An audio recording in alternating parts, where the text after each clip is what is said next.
السلام علیکم ورحمۃ اللہ وبرکاتہ۔ جی، ہیئر از ثنا عرفان بٹ، اور آج ہم اسلامک اسٹڈیز میں آگے سورۃ الفرقان کو دیکھنے جا رہے ہیں۔ جی، سورۃ الفرقان کے بارے میں سب سے پہلے university paper point of view سے اسٹوڈنٹس میں بتانا چاہوں گی کہ آپ کو 4 آیات آتی ہیں اور اس میں سے آپ نے کوئی سی 2 کرنی ہے، یعنی آپ کے پاس چوائس ہے۔ لیکن یونیورسٹی کے پیپر میں سورۃ الفرقان کی آیات بہت زیادہ امپورٹنٹ ہے، ساتھ ہی اگر دیکھا جائے تو آپ کے پریکٹیکل لائف کے متعلق بھی بہت زیادہ اہمیت کے حامل ہے۔ سورۃ الفرقان کی آیات 63 سے آغاز ہوتی ہیں اور 77 تک یہ آیات چلتی ہیں، جس میں اللہ تعالیٰ نے اپنے پیارے بندوں کی کچھ خصوصیات، محبوب اور مقبول بندوں کی 13 صفات اور علامات کا ذکر کیا۔ سب سے پہلے ہم یہ آیات کو دیکھتے ہیں، تھوڑا تھوڑا ترجمہ، اور پھر اس کے ساتھ ساتھ تشریح کرتے چلے جاتے ہیں۔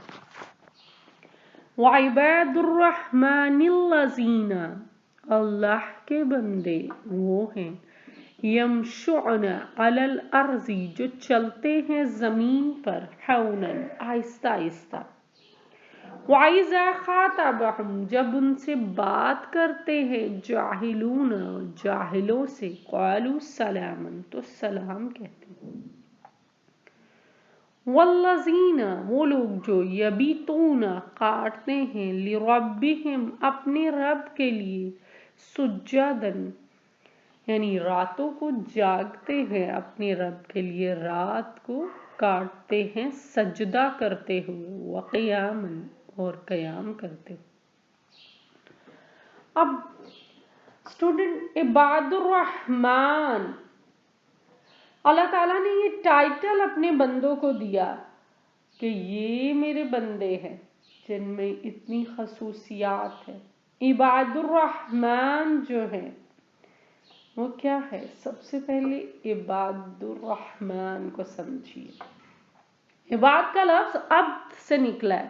عبد اس بندے کو کہتے ہیں جو اپنے آقا کا مملوک ہو، اس کا فرما بردار ہو، اس کی تمام اختیارات اور اعمال میں اپنی مرضی نہیں بلکہ اللہ کی مرضی کے مطابق۔ اللہ نے ایسے بندوں کو اپنے محبوب اور مقبول بندہ قرار دیا، عباد الرحمن کا ٹائٹل ان کو دیا، اور ان میں سب سے پہلی صفت عباد الرحمن کی کیا ہے کہ ایمان والوں کی چال جو ہے وہ انکساری اور تواضع کے ساتھ ہوتی۔ اگر آپ دیکھیں گے، ہم جب سب سے پہلے ایک انسان سے ملتے ہیں تو اس کی پرسنالٹی وہ کس طرح کا ہے، ہم وہی دیکھ کر اس کی شخصیت جس سے جلوہ گر ہوتی ہے، وہ اصل میں اس کی چال کو دیکھ کر اندازہ لگایا جا سکتا ہے کہ اس کے پیچھے کس طرح کی شخصیت۔ تو عباد الرحمن کی چال کو دیکھ کر نہ تو تکبر کا اندازہ ہو، نہ خود پسندی، بلکہ پہلی ہی کوئی بھی شخص پہلی نظر میں پہچان لے کہ یہ شخص حلیم اور ہمدرد لوگوں میں سے، اس میں کسی قسم کے شر کی توقع نہ کی جائے۔ قرآن مجید میں بھی تکبر سے منع کرتے ہوئے فرمایا، سورۃ البنی اسرائیل میں، وَلَا تَمْشِ فِي الْأَرْضِ مَرَحًا إِنَّكَ لَن تَغْرِقَ الْأَرْضَ وَلَن تَبْلُغَ الْجِبَالَ طُولًا۔ بنی اسرائیل میں، یہ سورہ بنی اسرائیل کی آیت کا ترجمہ اس طرح ہے کہ زمین پر اکڑ کر نہ چل، نہ تو زمین کو پھاڑ سکے گا، نہ پہاڑوں کی بلندی تک پہنچ سکے۔ عاجزی سے چلنے کا مطلب بالکل یہ نہیں ہے کہ بیماروں کی طرف چلنا شروع ہو جائے، جیسا کہ حضرت عمر فاروق کے دور میں آپ نے ایک شخص کو دیکھا بہت آہستہ آہستہ چل رہا تھا، تو آپ نے پوچھا کہ تو بیمار ہے کیا؟ اس نے کہا کہ نہیں۔ تو پھر یہ چال کیا؟ خبردار، اگر ایسے ہی چلے گا تو کوڑے کھائے۔ آپ صلی اللہ علیہ وسلم کی چال کو ہی دیکھے، کتنی وقار سنجیدگی نظر آتی تھی. اب جب چلتے ایسا نظر آتا تھا جیسے زمین آپ کے ساتھ سمٹی چلی جاتی ہو. ہمیں تو یہ سکھایا ہی گیا ہے کہ آپ کس حد تک اپنے آپ کو، اپنی چال کو درست رکھے. سورہ لقمان میں فقصد فی مشیک کا بیان کیا گیا کہ اپنی چال میں میانہ روی اختیار کرو، یعنی آپ کی چال ٹھیک ہونی چاہیے. اور احادیث میں تو یہاں تک آتا ہے کہ جب نماز کے لیے چلو تو تیز مت چلو، بلکہ علیکم السکینۃ والوقار، تم پر اطمینان اور وقار لازم ہے، آرام سے آؤ. نماز کا جتنا بھی حصہ جماعت سے مل جائے ادا کرو، باقی حصہ بعد میں پڑھ لو، مگر طمانینت کا دامن مت چھوڑو. یہ وقار کی چال عباد الرحمن کی پہلی صفت ہے. پھر بیان کیا گیا کہ جب بات کرتے ہیں عباد الرحمن کی دوسری صفت وَإِذَا خَاطَبَهُمُ الجَّاهِلُونَ قَالُوا سَلَامًا، جب ان سے جاہلوں سے بات چیت کا موقع کبھی ہوتا ہے تو وہ سلام کہتے ہیں. یعنی اگر کہ جاہل لوگ اپنی جہالت پہ اترتے ہیں تو وہ ان کے ساتھ بھی جہالت پر نہیں اتر جاتے. بھلی باتوں کے سوا وہ اپنی زبان کسی چیز کے لیے آلودہ نہیں کرتے. یہاں غور طلب بات یہ ہے کہ جاہل سے مراد ان پڑھ اور بے علم نہیں ہے، بلکہ ہر وہ شخص جو جہالت پر اتر آئے، بدتمیزی کرے کا برتاؤ کرے. ایمان والوں کا رویہ کیا ہوتا ہے کہ سلام کہہ کے الگ ہو جائے. اللہ کے نیک بندے ان کے ساتھ جہالت پر نہیں اتر آتے کہ جہالت کا جواب جہالت سے دیا جائے، یا یہ کہیں کہ تمہاری اینٹ کا جواب ہم پتھر سے دیں، گالی کا جواب. ایمان والے ایسے نہیں ہیں، بلکہ قرآن میں تو سورہ قصص میں ذکر کیا گیا وَإِذَا سَمِعُوا اللَّغْوَ أَعْرَضُوا عَنْهُ وَقَالُوا لَنَا أَعْمَالُنَا وَلَكُمْ أَعْمَالُكُمْ سَلَامٌ عَلَيْكُمْ لَا نَبْتَغِي الجَّاهِلِينَ. وہ کوئی لغو بات سنتے ہیں تو منہ پھیر کر چل دیتے ہیں اور کہتے ہیں ہمارے لیے ہمارے اعمال، تمہارے لیے تمہارے، تم پر سلام ہو، ہم جاہلوں سے نہیں الجھتے. قرآن میں جگہ جگہ جس چیز کا بیان آتا ہے وہ یہی ہے کہ آپ کو کسی طرح بھی بدتمیزی اور بات کو بگاڑنے کی طرف نہیں کہ بات حد سے ہی بگڑ رہی ہے، بلکہ کہا یہ گیا سورۃ الاعراف میں وَأَعْرِضْ عَنِ الجَّاهِلِينَ، جاہلوں سے اعراض کیجئے. یعنی کوئی ایسا انسان آپ کو مل جائے تو سلام کہنے کا مطلب کیا ہے کہ سلامتی نہیں. کافروں کو سلام کہنے کا مطلب کیا ہے؟ مراد تو یہ کہ جاہلوں کے جواب میں سلامتی کی بات کہو جس سے دوسروں کو ایذا نہ ہو، تکلیف نہ ہو اور یہ گناہگار نہ ہو. اب اصل چیز یہ کہ جہالت پر اتر کر نہیں آنا، جاہلوں کے ساتھ الجھنے کی بجائے اب بڑے ہی پیارے انداز میں کہہ دیں کہ میں تو سلام کہہ کر درگزر کیا جاتا ہے. جیسے کہ حدیث میں ہے اگر کوئی شخص روزے دار کے ساتھ بیہودہ بات کرے تو روزے دار کو کہنا چاہیے کہ وہ کہہ دے انی صائم، میں تو روزے سے ہوں، میں تمہاری بیہودہ بات کا جواب بیہودگی سے نہیں دوں گا. یہی اصل میں عباد الرحمن کی صفت ہے کہ وہ جاہلوں سے الجھے نہیں. پھر ذکر کیا گیا کہ اللہ کے بندے عباد الرحمن تو وہ ہیں